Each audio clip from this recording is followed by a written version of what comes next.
We're going to delve in now to the intricate legal proceedings surrounding Duane Keffe D. Davis. You might have heard of him if you're following the Tupac case, the sole individual being charged in the 1996 murder of Tupac Shakur.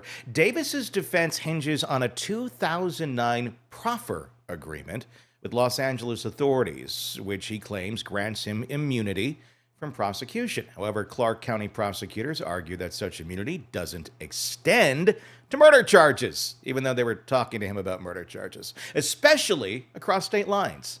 Recently, a judge, Carl Kearney, upheld this view, or Carly, denying Davis's motion to dismiss the charges. To shed light on these legal complexities, we're joined by defense attorney and former prosecutor Eric Faddis. Eric, given your expertise here on both sides of the courtroom, how might the judicial nuances and the specifics of the proffer agreements impact Davis's defense strategy, considering he is saying, this whole time I thought I could talk because I let it out there and I have immunity, which I think also then led him to do interviews, write a book, and put it all out there. These proffers are precarious, Tony, and I'm always reluctant to go into them, and I only do them when there are very defined parameters and rules in place. Because for this very reason, did Keffe D believe that he was getting immunity for the acts that he was talking about, or just for the information he provided during that proffer?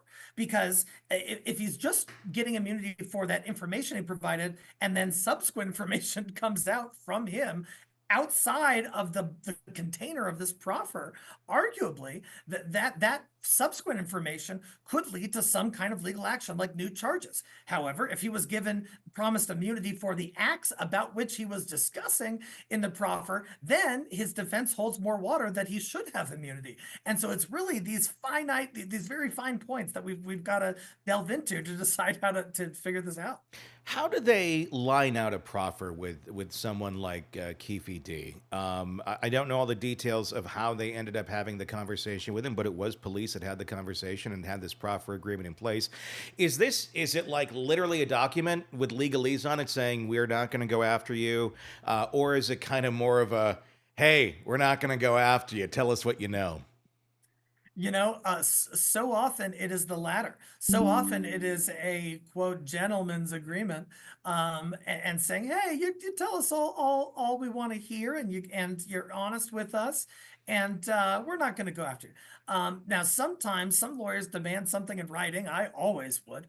And I don't know whether there was such a written document in this case, but it just shows the quagmire that people can get into with these proffer agreements when they think they have an expectation of immunity, and all of a sudden, 15 years later, that might not be the case.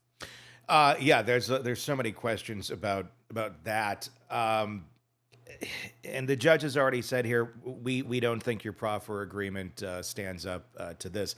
Obviously, to his surprise, you can see kind of the shock on his face in court where he thought, well, I gave you this information, but there's a lot of loopholes there. I guess this is where if you're giving the agreement, you got to talk to your legal counsel. You can't just take the cop's word for it that you're good on saying something like this. Is that accurate? Oh, Tony, yeah, and it reminds me of, I don't know if you recall, those in Los Angeles, there were some kids really who went around and started robbing some celebrities' homes. And one of those kids got an attorney, and the attorney allegedly brokered an agreement with the police saying, "Hey, he's going to tell you everything about robbing Paris Hilton's home and what he got and everything. And you're going to go easy on him, right? Or you're going to not charge him." And he thought that was in place. He gave all this information. Lo and behold, he's charged with felony upon felony upon felony. And so these things are just very dangerous from a criminal defense perspective. And you're helping out the government and not always getting what you expect in return.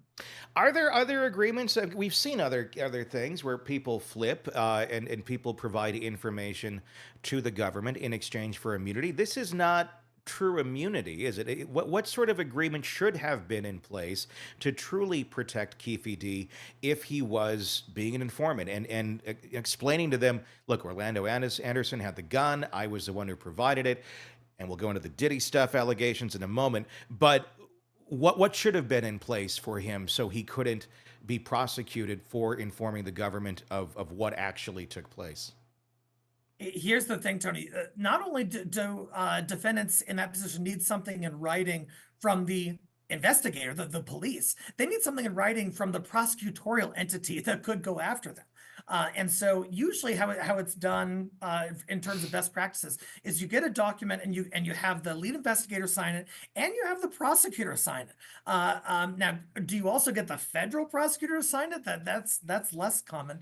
But it says, hey, in exchange for providing this information, this client is not going to be charged with anything that regarding what he's discussing, and that should have been in place, should have been signed, and really ironclad before you just expose your client and let them talk about all these crimes.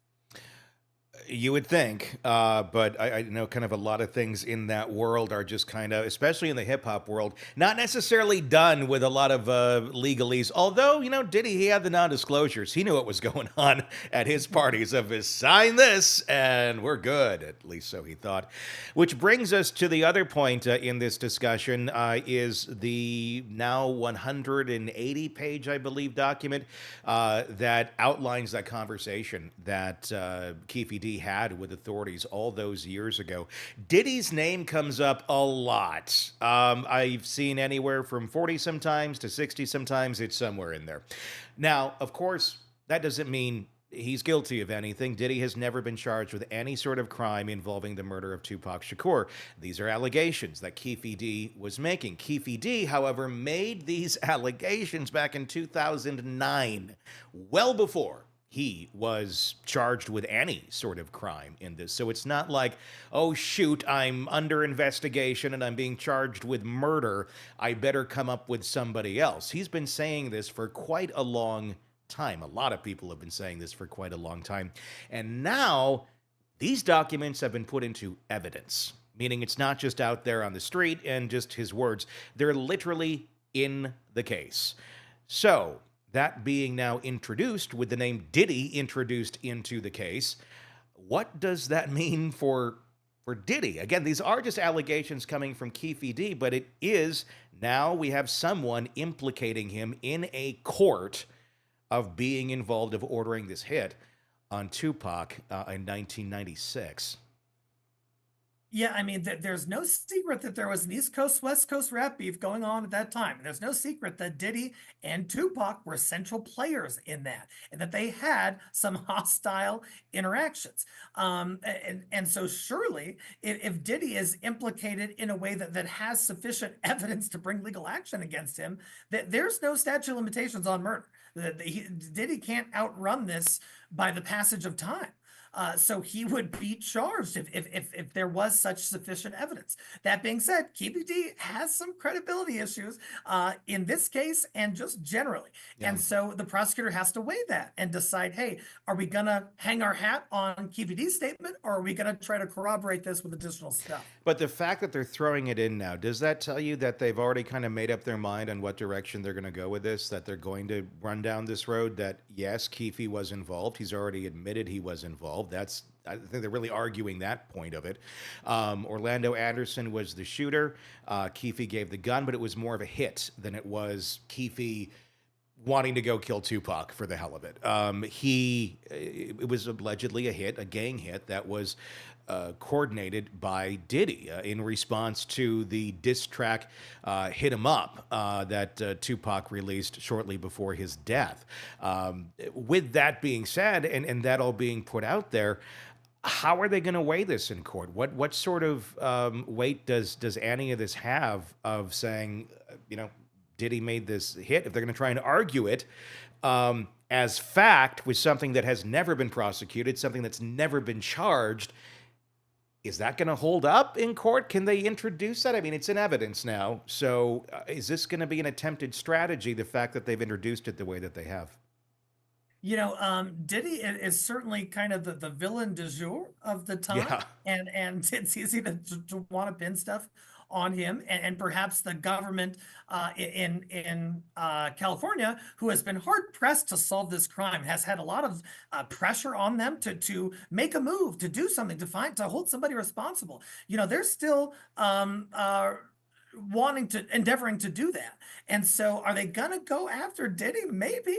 But would the response possibly be, hey man, it's been like 30 years or something, and couldn't you have done this when you had the information in 2009? There's just a lot of questions about like why they would slow play it and how that and sort of the public's reaction to those measures. Hey, thanks for checking out the video. Be sure to follow us wherever you download podcasts, and especially Apple Podcasts, where you can get advanced episode and premium content on our premium channel right there. Also, be sure to follow us on social media so you don't miss any breaking updates on the stories that matter to you most. We're on TikTok, X, Instagram, Facebook. Just search Hidden Killers Podcast with Tony Bruschi, and you'll find us right there. Again, thanks for watching.